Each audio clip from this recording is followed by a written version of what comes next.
Chapter 21. He led us to a grove of trees. There he flung himself down and told me to do the same. That done, he called for his sack. He rummaged in it, producing more bread, which he tore and gave me half. When we had been silent for a while, I, still brooding over my unhappy fate, he said, "I don't think you care for me." "I have no choice," I said. "Would you like one?" "God's will be done," I said. He shrugged and said, "You might not believe it, but I was fated to be a priest in the city of York, that's far to the north." I looked at him anew. Father Quennell was the only priest I had ever known. This huge man could not have been more different. "It seems my father grew weary of me," Bear continued. "Said I caused too much trouble and ate too much. In truth," he added with sudden bitterness, "I suspect he offered me to God to fulfill a pledge he'd made in exchange for some profitable trade. Though I ask you, what kind of man would exchange a boy for a sack of wool?" His question made me think upon my father. I tried to imagine what kind of man he might have been if he had lived, and if he would have done the same with me. "A punctilious man, my father," Bear went on. "He paid my fees in full, gave me his hasty blessings, and walked away. I never saw him more. Willy-nilly, I was enrolled in the Benedictine Abbey to be a monk. 12 years of age, younger than you, and already in robes, an acolyte." "Did you become a monk?" I said. "I was at the Abbey for 7 years. I learned how to pray, how to be silent. I learned to read Latin, French, even English. That's that. There's that. It kept me from the gallows."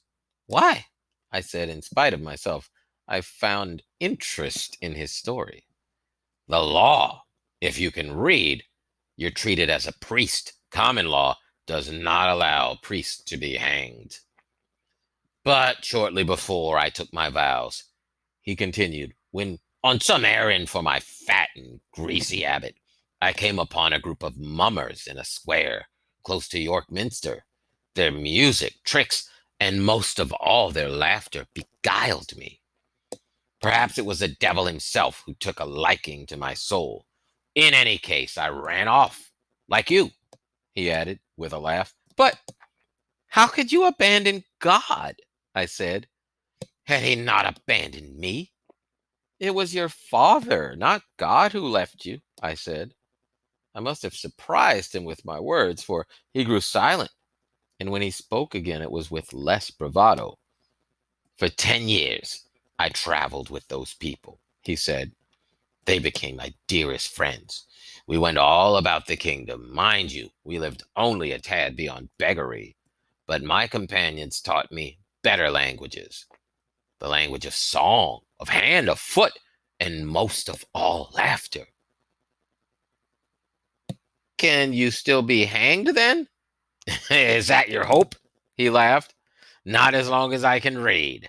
But I did the next best thing. I went off to be a soldier." "And abandoned your new friends?" I said. "Not abandoned, disbanded.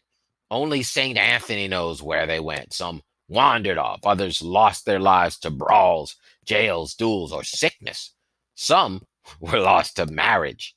The wandering life, the mummer's life, is fragile at best." He shrugged. "In any case, I'd rather be alone." "Then why?" I faltered. "Why, what? Speak out." "Then why do you need me?" I said. In response, he reached in his sack and pulled out the leather ball again. As before, he tossed them round and round so that they seemed to float about his hands. "Here," he said, holding out the balls to me. "Let me see how skilled you are." "Me?" "Of course you. I can't do such things." "St. Crispin," he barked, "stand before me." Reluctantly, I took my place before him. "Now pay attention," he said. Beginning with one ball, he demonstrated how to toss it back and forth between his hands. He told me to do the same. I did so clumsily at first, but under his insistent commands, I began to grasp what he intended. There, now, Bear said, watch this. He took up a second ball along with the first, began to throw it back and forth. Do that, he said. Tossing two balls between my hands was quite another matter. I could barely manage it. Again, he shouted, and again. When I failed, he was always severe, insisting I try over and over again. But at last, the balls began to fly for me. After sitting back and watching me intently with his shrewd eyes, he said, enough. We need to move on. You'll practice more. You'll add more balls as you go. Music, too. And I vow, by the joy of Christ, you'll learn it well. But why? I said.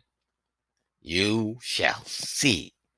We continued along the muddy road. This time, as we went, Bear sang at the top of his voice. Loudly sings the cuckoo, grows the seed and blooms the meadows, comes the spring.